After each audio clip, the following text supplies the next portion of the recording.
ሰላም ሰላም ውድ የስታር ቮይጅ ቤተሰቦች እንዴት ከርማችኋል?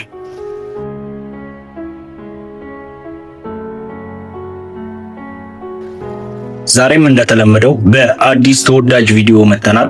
አብራችሁን ቆዩ። ቪዲዮውን ላይክ፣ ሼር፣ ሰብስክራይብ በማድረግ ጀምሩት። ወደ ቪዲዮ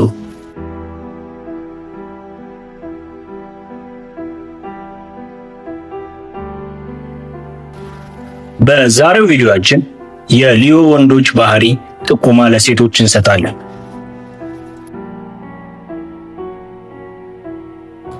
ሊዮዎች ከሐምሌ 17 እስከ ነሐሴ 17 የተወለዱ ሰዎች ናቸው። ሊዮ ወንድ የሚገኘው ሕዝብ በተሰበሰበበት የሰው ዓይን በበዛበት በአደባባይ ጣፋጭ ንግግር ሲያደርግ እንጂ በበረሃ ሲጠወልግ አይደለም። ጣፋጭነቱን ግን በባዶ አየር ላይ አይረጨው፣ ሁልጊዜ ተደራሲ ይኖረዋል። የሊዮ ሚስጥር ይሄ ነው። ተደራሲ ሁኚ፣ አድናቂው ሁኚ። ለፍቅር ጨዋታ የተጋና የተባለ ነው። ቀልብሽ ካረፈበት አድንቂው፣ አሞግሽው፣ አክብር።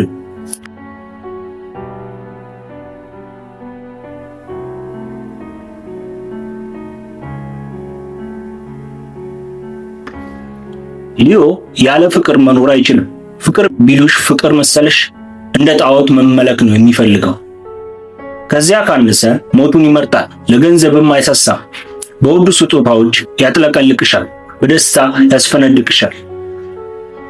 ግን በአካልም በመንፈስሽና በአእምሮሽ የሱ ነሽ።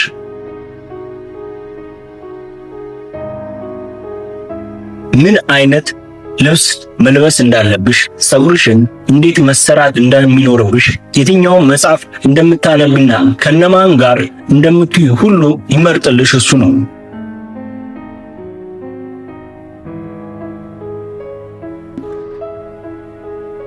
ይቀናል። ማራኪ መሆንሽን አሳምሮ ያውቃል። የሌላ ሰው ማረጋገጫ አያስፈልገውም።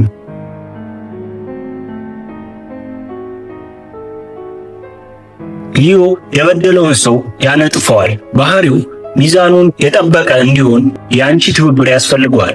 የጋለ ስሜቱን ከአሳማኝ ምክንያት ጋር እያስታረቅሽ ልታጓጊው ይገባል። የሱ ስሜት ለማረጋጋት አንቺ ራስሽ መረጋጋት ይኖርብሻል። የተረጋጋሽ ካልሆንሽ የፍቅር ሕይወታችሁ የጦርነት አውድማ ነው የሚሆነው።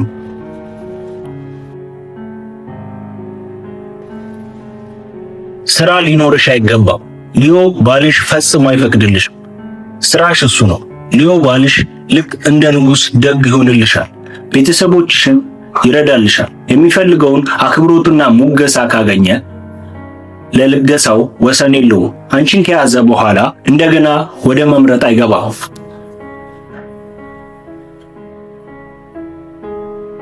ወደ ግልጽ ጨረታ ቦታም ባሄድ ይሻላል። ከሰው በላይ ዋጋ የመስጠት ፍላጎቱ ብልጭ ይልበትና ገንዘቡን ይዘራው ይሆናል።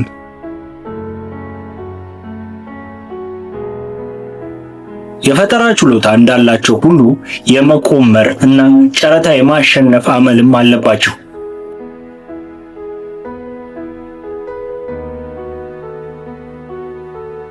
ሁሉም ሊዮዎች የእጅ ብልሃት አላቸው። በቤት ውስጥ ከሬዲዮ እስከ ቴሌቪዥን ሲበላሽ ያድሳሉ።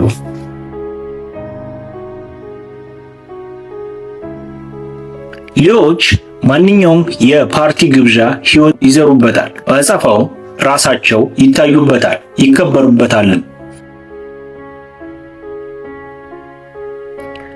ሊዮን የሚፈልገው የሚያገኝ ነው። አያያዙንም ያውቅበታል።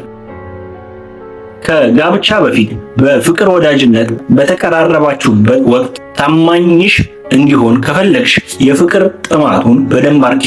ባይኑ መቀንዘሩ ግን አይቀር። ዓይንህን ቅጣ ከምትዩ ውበትን ሲያደንቅ አብረሽ ብታደንቂ ታስገርሚዋለሽ። ውበትን አየህ ብላ ፍቅረኛው ስትለየው ሊዮ ወንድ ይገረማል፣ ያዝናል፣ እንዲሁም ይጎዳልም። ልጆቹን ከሱ አታስበልጪ። ወደ ልጆችሽ አድልተሽ ለሱ የምትሰጪው ትኩረት ካነሰ ችግር ይፈጠራል። ከስሩ ያሉ ሰዎችን የማዘዝና በእነሱም የመፈቀር ፍላጎቱ ከፍ ያለ ነው።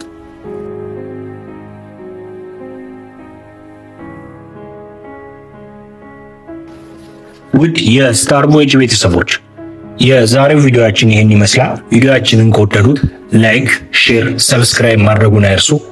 ሰላም።